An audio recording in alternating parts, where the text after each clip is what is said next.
So a domain, have you heard that expression, it's not in my domain? Well, my domain is to do, this just means your area of responsibility. We've been looking at domains that we've been calling membership, promotions, finance, physical infrastructure. So it's just the area of responsibility. Now, the domains don't overlap, and there are not gaps between them. That is to say, we try to cover everything that's needed in our organization, in our member-led group, in our co-op, in our nonprofit, in our company, in our intentional community. What are the work tasks that need to happen? Who's covering which of them? Which domains do we put the tasks in? Well, the finance tasks all go in that finance domain. Well, that'll include things like we take care of property insurance and we take care of liability insurance, property taxes and liability insurance. Oh, in the membership domain, we attract members, we orient members, we help them go through the steps of the membership process, we choose members. Maybe we also have responsibilities to help people in various capacities in our community. Maybe we do, maybe we don't, maybe that's some other circle in a different domain. We might slice the pie of the domains of our organization any way we want to. Lots of different ways, okay? All right, so if this is a general circle and we have 4 big functional circles, we can fit those functional circles into our general circle, meaning we're responsible for each and all of them. We created them as specific little bump outs, you might say, of specificity and focus and concreteness. But we're in charge of finance, membership, promotions, and physical infrastructure. But we've created these.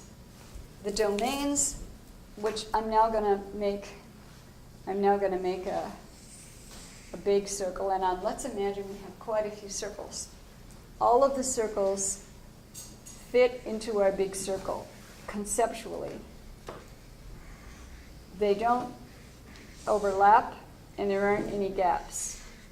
Why don't they overlap? Because we want to make sure that tours is either in membership or tours is in promotion, but we know where it is, and that's who does it. And there aren't gaps. We're not letting certain tasks have nobody looking out for them. We put those tasks in a domain. Why? Because we're being really organized and effective about how we organize the structure of our community, our co-op, whatever it is.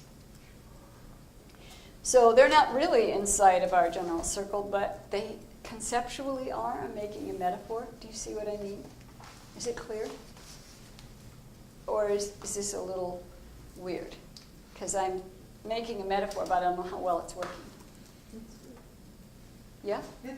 Would someone volunteer to say this, perhaps in other words, about what I mean by, of all the domains, we cover everything, we don't overlap, and there's no gaps?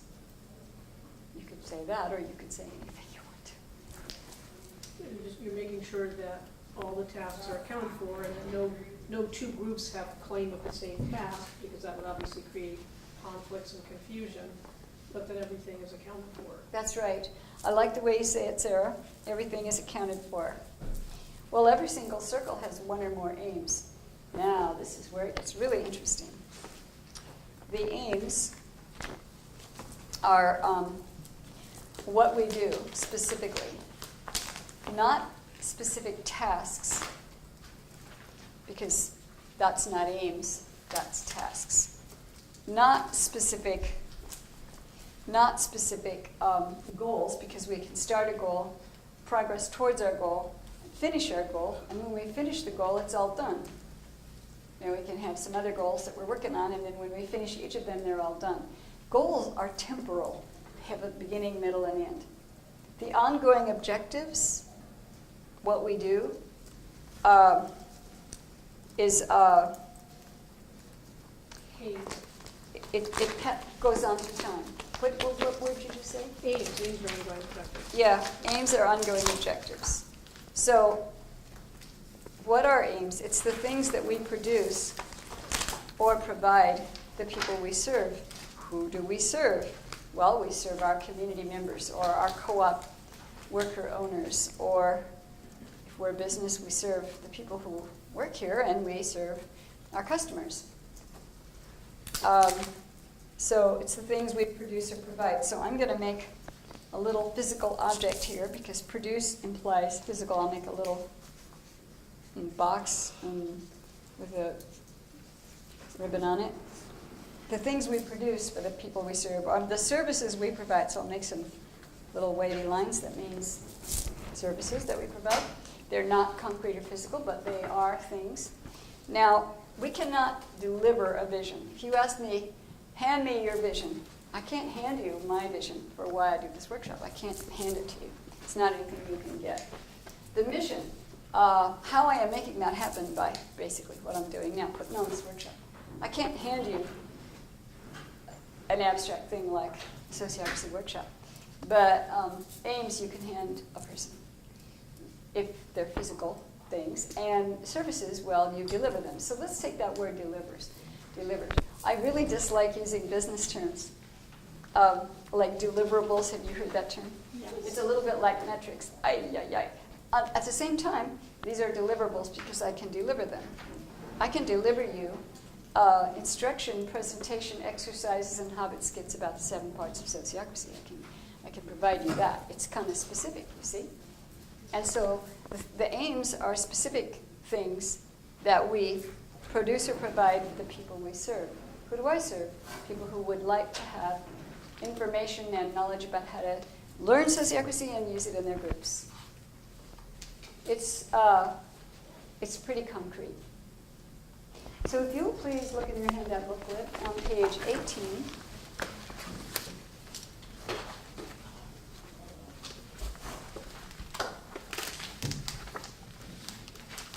Please check number 4.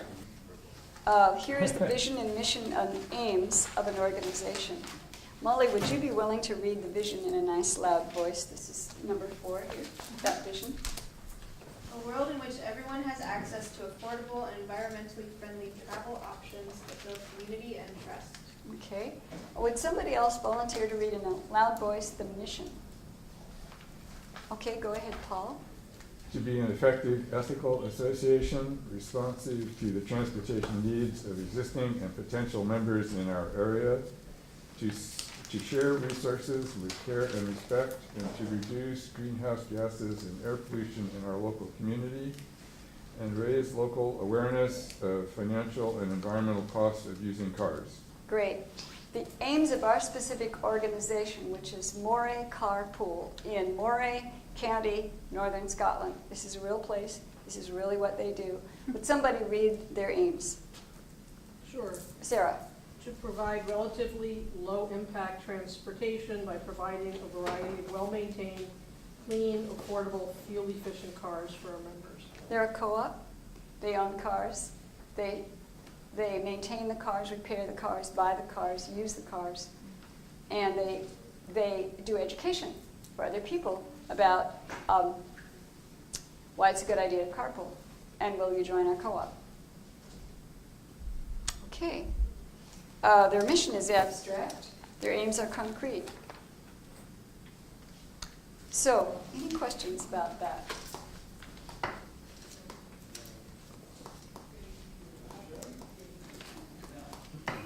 Yes.